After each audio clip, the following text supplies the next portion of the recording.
Hi friends, நாங்கள் இன்றைக்கி என்ன பண்ண போகிறோன்னா, இந்த பனை மரத்தில் வளர்ந்துருக்கிற இந்த ஆலமரத்தை, அந்த பனை மரத்தில் இருக்கிற மட்டைகளை நீக்கி அந்த ஆலமரத்தை வேரோடு எடுத்து எங்கள் ஊர் குளத்து கரையில் தான் ஃப்ரெண்ட்ஸ் நடவு செய்ய போகிறோம். பாருங்கள் ஃப்ரெண்ட்ஸ், எங்கள் ஊர் பசங்க அந்த மட்டைகள்லாம் ரொம்ப கஷ்டப்பட்டு நீக்கி அந்த ஆலமரத்தை வேரோடவே எடுத்துட்டாங்க. அந்த ஆலமரம் அந்த பனை மரத்தை சுற்றி சுற்றி நல்லா வேர் விட்டு நல்லா பெரிதாகவே இருந்தது.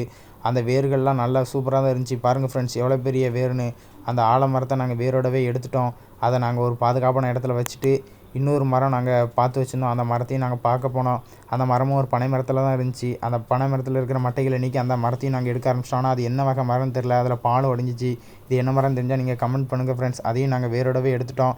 அது நல்ல வேரிட்டு இருந்துச்சு, நல்ல சூப்பராகவே இருந்துச்சு. அந்த மரமும் இது வச்சா உடனே நல்லா தழுத்து வந்துடும் ஃப்ரெண்ட்ஸ். இந்த மழை காலத்துக்கு எங்கள் ஊர்லேருந்து நாங்கள் ஒரு 7 பசங்க வந்திருந்தோம்.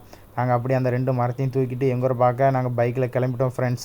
அடுத்தபடியாக நாங்கள் அந்த மரத்தை நடறதுக்கு குழிக்கிள்ள ஆரம்பிச்சிட்டோம். குழி நல்லா ஆழமாகவே கிள்ளி அந்த மரங்களை அதுக்குள்ளே வச்சு நல்லாவே மண் போட்டு மூடிட்டோம். அதை சுற்றி நல்ல பண்ணை பிடிச்சி வச்சுக்கிட்டோம் தண்ணி ஊற்ற. அதுக்கு தேவையான தண்ணியும் ஊற்றிட்டு அதுக்கு பாதுகாப்பு கொடுக்கறதுக்காண்டி சுற்றி முள்வேலியும் நாங்கள் அமைச்சிட்டோம். முள்வேலி அமைக்கலாட்டா எப்படியும் ஆடு மாடு எதுவும் வந்து மேய்ஞ்சிட்டு போயிடும். அதுக்காண்டி நாங்கள் நல்ல முள்வேலி அமைச்சிட்டோம் ஃப்ரெண்ட்ஸ். நன்றி.